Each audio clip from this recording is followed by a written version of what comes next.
Hey, welcome everybody to the next episode of Leaders and Friends. It's a great treat for me to have one of my really great friends on today, Sue Siegel. Sue is one of the most influential leaders in healthcare. She's been a venture capitalist, she's been an operator, she's joined boards, and Sue has seen every different experience she can have. She's just a wonderful a human being, very influential and networked, both in Silicon Valley and around the world. So, Sue, thanks. It's great to see you again, and thanks for joining us today. Well, thank you, Jeff. And I wish I'd known you felt that way when I was asking for a raise, for God's sakes.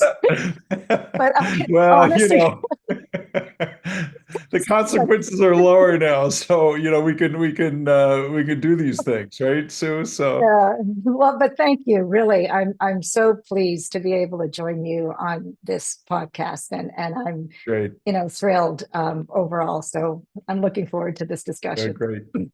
So you've just taking kind of a broad aperture. You've been a CEO of a healthcare company. You've been on boards. You've been an investor. You've been a VC.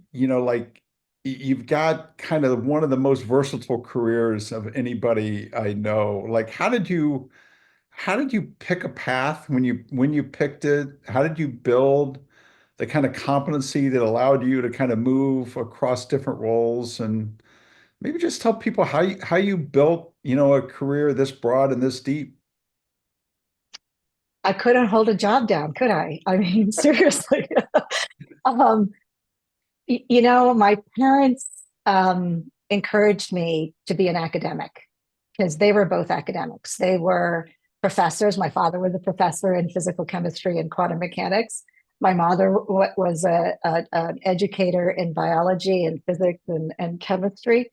Um, and they were sure I was going to become an academic just like them. And one day while I was in the lab, and by the way, my husband, also PhD in biophysics, he was going the academic route. So I was surrounded by them.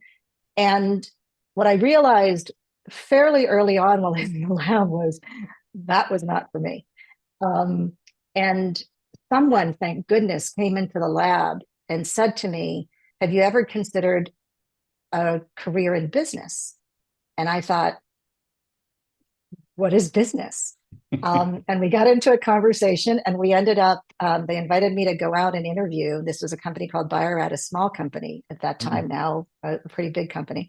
And they offered me the job on the spot. And I walked through that door and I never looked back. And thank goodness, because it gave me a chance to really follow my passion. And what I learned is that in business, um, you work hard, you work with people that you have a lot of respect for, and people are everything. And it gives you a chance to then deliver results. And hopefully you're rewarded, which I was very lucky to be rewarded. And you rinse and repeat that cycle. So I was an operator for about 21 years, and I did many different roles across the board in companies from Bio-Rad all the way through to Amersham, which you acquired Right. at GE. And then went into a company called Affymetrix, and I got to participate in what I would call one of the most incredible learning experiences of my life. And that was being in at the time, a very small company Hmm. that was in the midst of the genomic sort of evolution or revolution, however you want to call it. The human genome sequence had not been sequenced yet. The human genome had not been sequenced yet. And Affymetrix had this tool that allowed you to download the human genome sequence and study our genetics in a way that had never been done before. You could study it in the past, one gene at a time, and now you could do it in a massively parallel manner. And what we learned very quickly is not only were we producing a product, but frankly, we were entering into the field that bioethical issues had to be answered. And things like, should the human genome, naturally occurring substances or sequences, should they be allowed to be patented? And should you be able to use the human genome sequence to actually discriminate Mm, against anyone with regards to healthcare insurance in this country anyway, or in terms of employment. And so it was such a learning experience for me. I felt so privileged to be in the midst of all of that. And I got to learn that being involved in building companies, you have a responsibility that is beyond the mm, company and shareholders, but frankly, to the greater good of society. And you might not even know it. And if you're not careful and you don't take on that responsibility appropriately, you might be doing harm. So I learned a ton during that time. what did you like? So when you were the CEO of AFI, like what did you like best and what did you like least? Um, I loved team building. I loved being able to be with a team of people who shared a common vision and a common mission and being motivated to accomplish that and deliver it and solving problems. I mean, you're solving a problem every single day. And being able to get to the end of the day and be able to either celebrate it or, oof, we got to start over because that didn't quite work. But you were in it with the best possible people. That was just the best. And I love Mm. building ultra high performing teams. What didn't I like? Um, Not meeting the quarter and then having to tell investors. I mean, and that happened. I had this big, huge product recall once, and I had to go down to a Goldman Sachs meeting down in Laguna Niguel. And I mean, people had lost many, many, many, many millions of dollars, and having to stand up there and say, "Hey, we had to recall this product for the following reasons," and we were pioneering this whole area.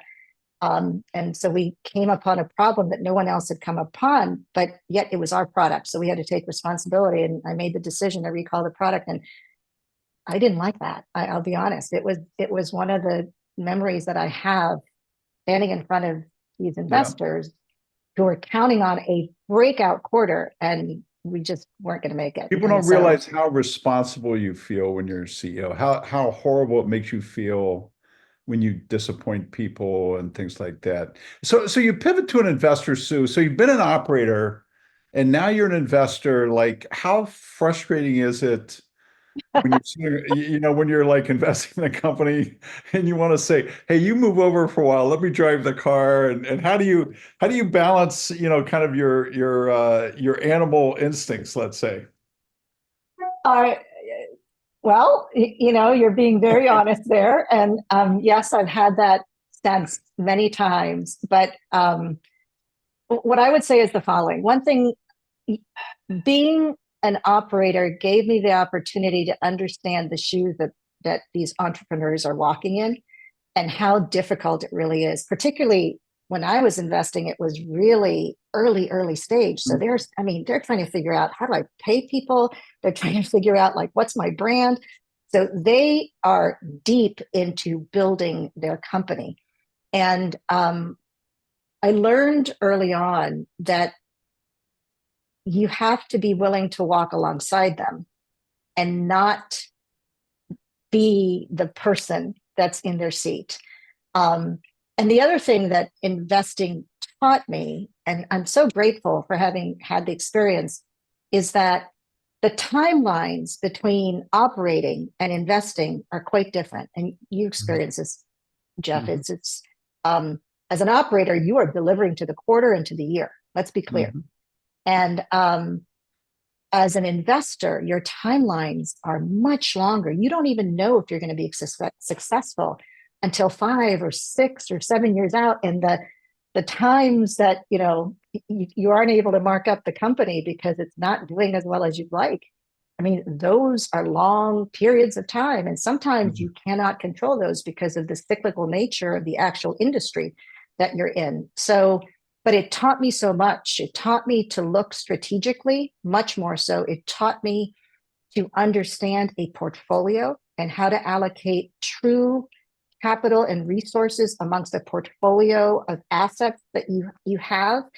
mhm. It gave me a context of understanding truly how you value companies and how you value intrinsic value of a company using whatever methodologies you want to be able to use. I feel so grateful to have had both. And now, I see the operator's view and I see the investor's view. And sometimes it is hard when you're an Yeah. investor to control your instincts, but What you did, have what, to. if you had to pick like one trait that your favorite founders had in common, what would it be? Um, I'd say true communication skills, honest communication skills, the ability to be able to tell you um, in with full context the story of what's going on in the company. So they're not just giving you goals and objectives and the metrics. I could get those, I can read those, but Mm-hmm. give me context and communicate it to me, and then be able to do that with the rest of your investors. That was, I'd say, if that skill set is a really, really important one. That's great advice. You're on boards now, some big important companies. What do you like about being a board member? And again, how does your operator and investor background help you be a good board member? Well, good board members, I believe, understand their fiduciary duty. They represent shareholders. We represent shareholders. The biggest thing that I really had to really sink in for me, and again, it goes to your question of operator versus the actual leader.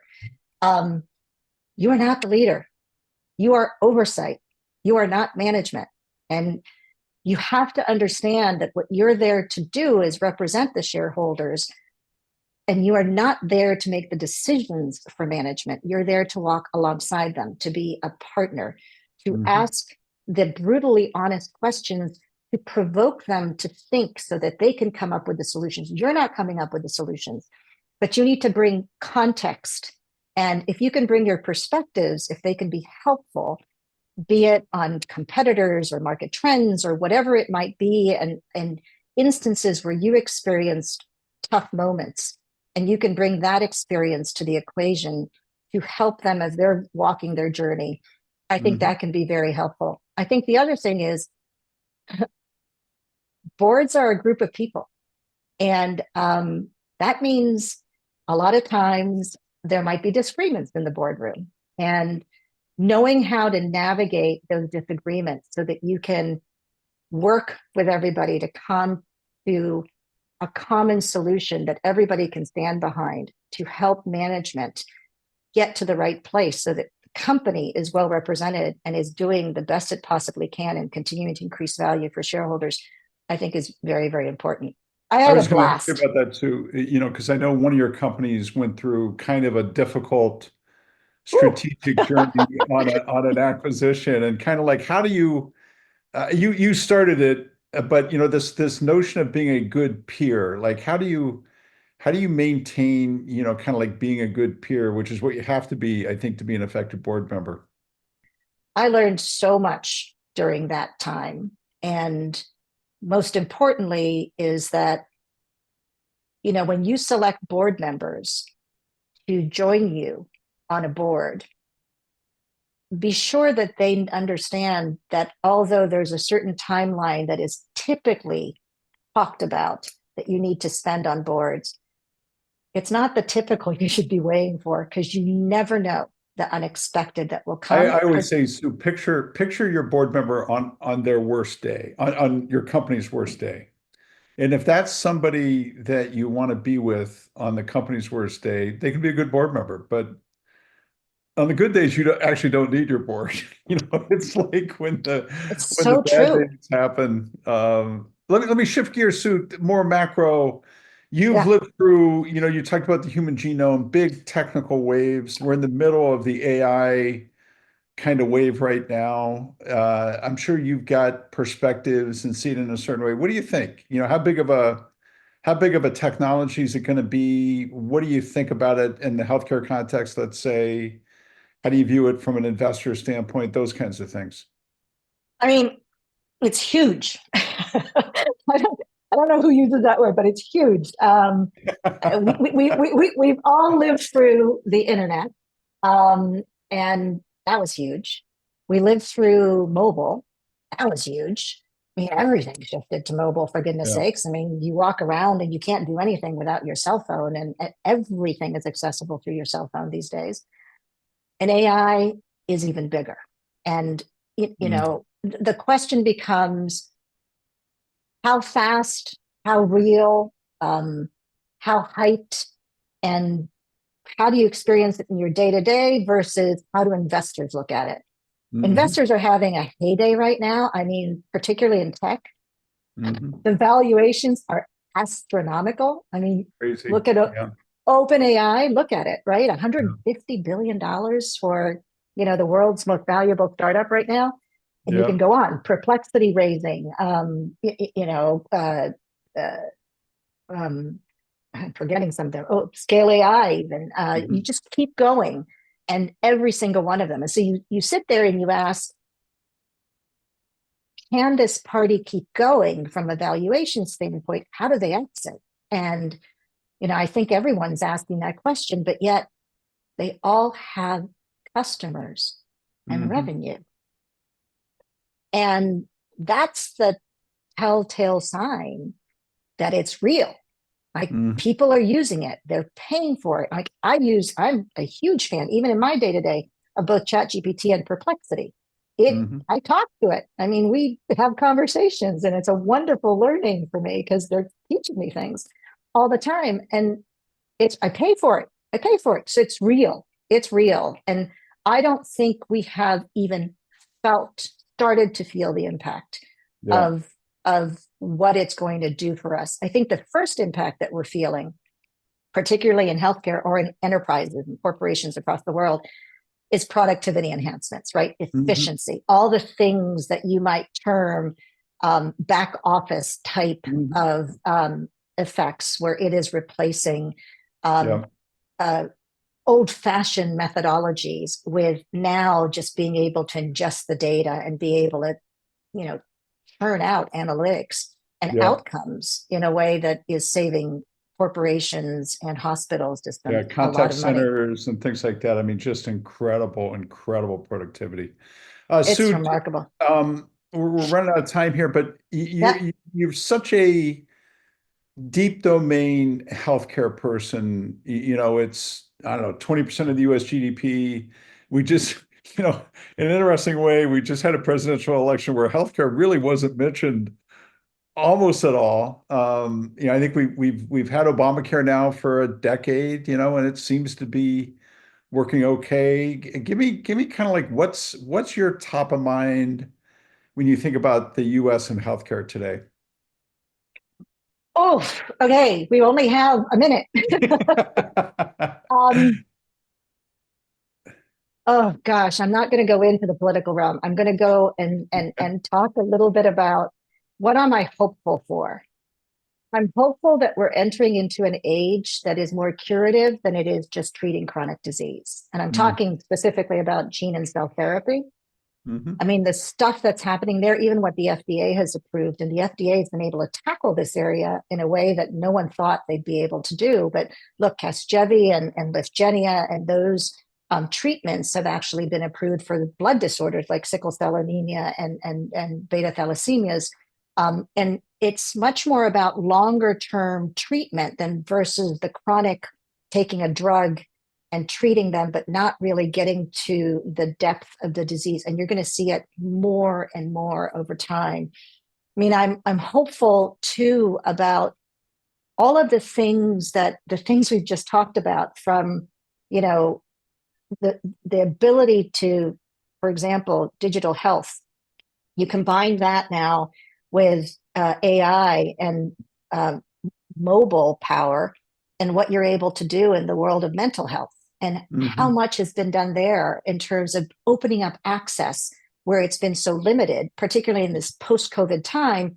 It is so very much needed, and new business models are being allowed, and the mhm, regulations are allowing for them, where before you were not able to have mhm, that. So I feel like there's a promise there. I feel like in personalized medicine, there's a real promise. And I'll give you a couple of examples. And I think about the world of molecular diagnostics.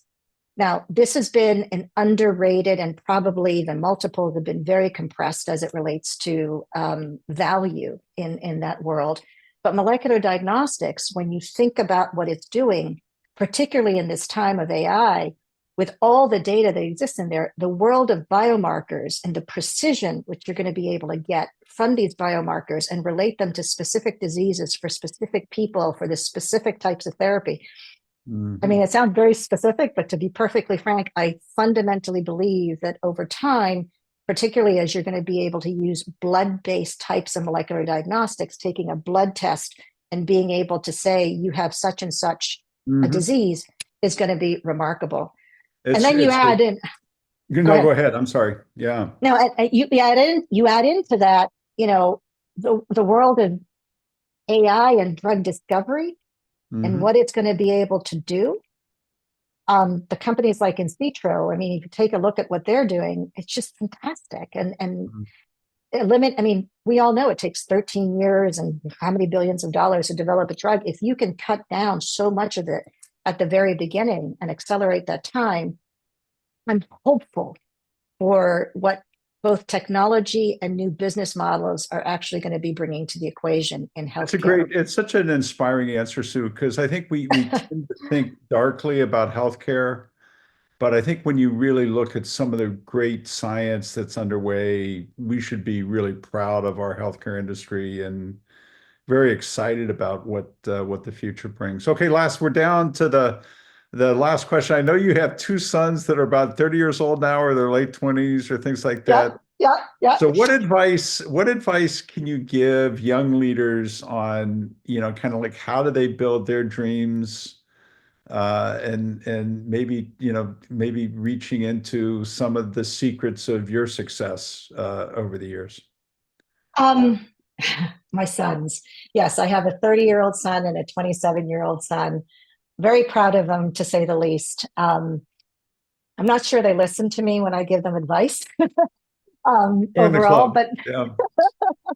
when I do think about um, what I would tell young professionals as they're building their careers, um, first of all, surround yourself with people who you trust, the best of possible people who have human traits, who are empathetic and are willing to sacrifice for the good of others versus finding those that only celebrate themselves.